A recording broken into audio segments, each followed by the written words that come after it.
I was fortunate to exhibit at the Amherst Railroad Show this year.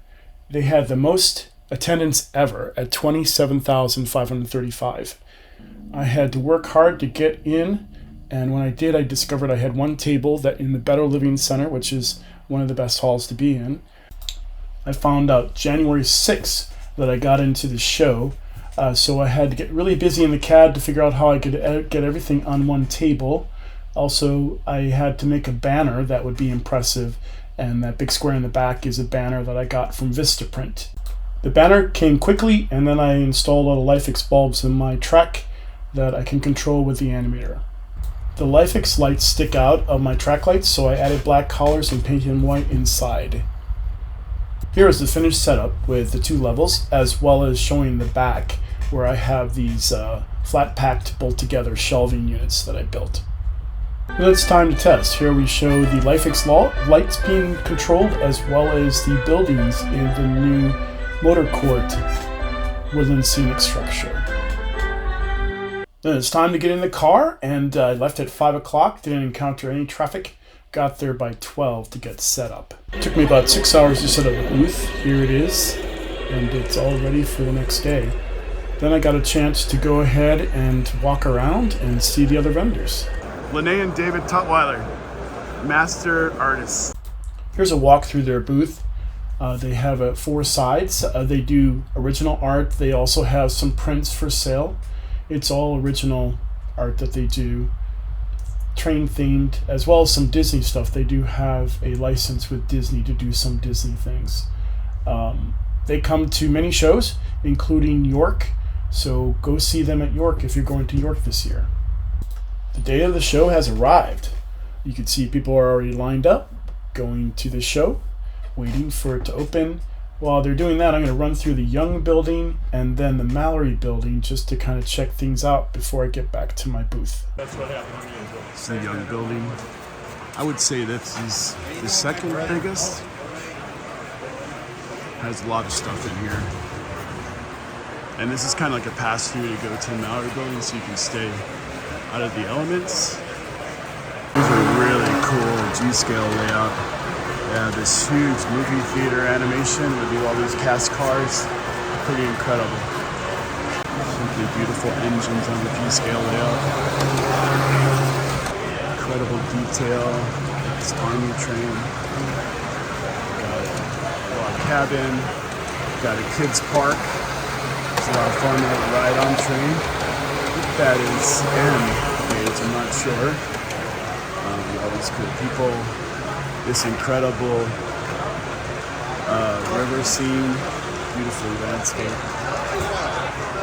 All these wonderful big die-cast G-scale cars, incredible. Another park scene, in scale. Just like that car there, it's super cool, the lights. It's great.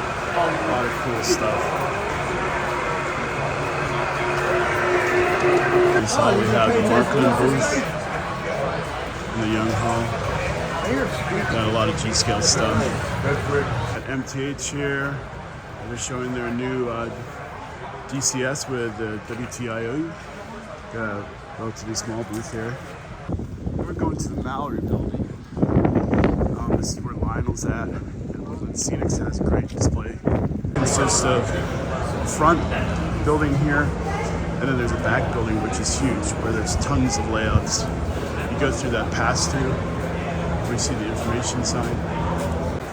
This is my friend Brian Inch's booth. He's the guy in the purple hanging out, that tall dude. Anyway, we have the animator Fisher dude on his layout. He's an incredible craftsman. How's it going, Brian? He does beautiful work. This booth here. Last year they displayed a really cool signaling system. I believe that's it back on that white cardboard. But they make some really quality product. Really great stuff. For the Mallory building, we go into this section, which is like added on later. It's humongous. This is where a lot of the cool layouts are, things like that. Lionel has their booth here. Woodland Scenics has their booth here. So, you know, for their 125th anniversary, they tripled the size of their booth. It's huge. They've got lots of stuff here. Look, it's a great booth. A lot of stuff. This is the biggest booth I've ever seen them have. There's the Director of Engineering, Dave Olson. And there's the Groboski's owner. Got a lot of cool stuff on display. So they have the vintage rack here where they have some old Lionel products. They used to make stuff for the military. That's that there. And then they had the old rail scope from the MPC area. And I didn't know that they used to make rockets. I guess they were giving Etsy kind of, oh, actually here it's like a blow up rocket. That's pretty cool. Yeah. Neat stuff. HO rack. They have a bunch of cool stuff in HO now. They have like a bunch of Halloween stuff. Sweet. Of course, Polar Express. Looks like we have an articulated. Not sure what type that is. But yeah, great stuff. The hall is just opened 16 minutes ago. It's pretty crowded already. People are really dedicated. Some long lines outside for tickets. Got myself new Lionel catalogs. Better Living Center. I finally got back to my booth about 16 minutes late. It's not as crowded as the Young building was. Maybe that's where people entered first. Not sure. So the booth is all up and running. Here I have a TV screen that shows the web pages that get served. Everything is pretty much working. There's a lot of noise, so that's why I don't have the volume on right now. We have this new product, City Lights, which shows the banner gets changed. The LifeX bulbs get changed from red to green to go in time with the Christmas music, as well as the landmark structures are controlled by City Lights as well. And of course, we have the crowd favorite, the bandstand. I had some requests for that in HO scale, the flag, the kite. We have the thing that started the company, the Feller, the new HO outhouse. That was a hard build. We have the O-scale drive-in as well as the HO drive-in.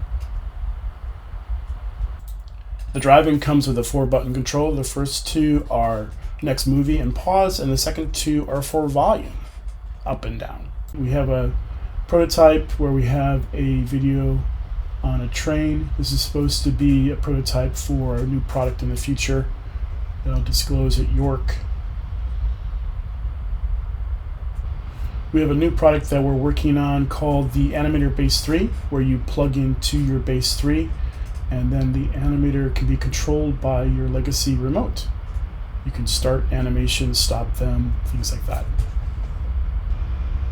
We have this back area here where we have all our outlet strips, hides all the mess, and I can have my computer back here as well. It actually is kind of like having your own secret space.